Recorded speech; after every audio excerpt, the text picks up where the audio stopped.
Welcome to A Guide to Every Deck in Modern. Today we're looking at Timeless Amulet. Timeless Amulet is a variant of the Amulet Titan deck brewed by Aspiring Spike. Both are built around Amulet of Vigor and primarily its ability to ramp with bounce lands and extra land drop cards like Arboreal Grazer and Azusa.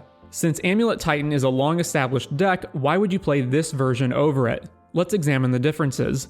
Traditional Amulet Titan is built around Primeval Titan and its ability to grab lands that grant it haste and additional power, or Valakut in combination with Dryad of the Elysian Grove.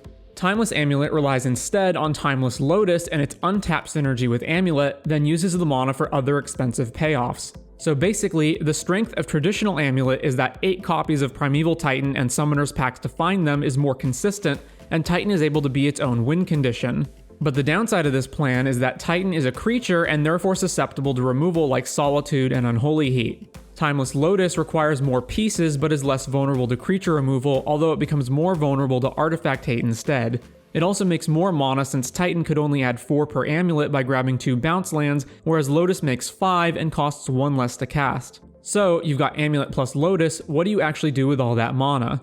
There are various outlets that all eventually lead to Emrakul. Emrakul, like Primeval Titan, is a creature and therefore potentially susceptible to removal, e.g. Solitude, but less so due to its color protection, and it gives you an extra turn even if it's removed. Multiple copies of Primeval Titan and Dryad plus Valakut meant that even if the first ones were removed, the deck had redundancy. With this version, if Emrakul is removed, the deck has a much harder time coming back, although it can still get there primarily with Urza's Saga tokens. Various cards can help get to Emrakul, including Golos, Escape to the Wilds, Karn the Great Creator, and/or Storm the Festival. There's also a version with the Invasion of Alara plus Vampire Hexmage package. Escape to the Wilds and Storm the Festival help keep your combo turns going by putting additional lands into play or finding more important pieces such as extra Lotuses.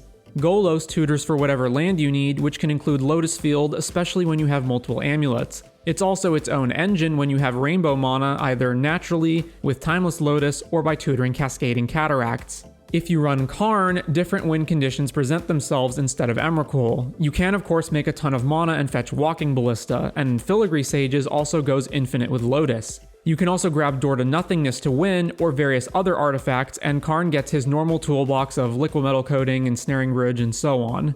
The downside of playing with Karn is of course the usual, which is that a lot of sideboard slots become devoted to being wish targets for him, and you therefore have less of a real sideboard.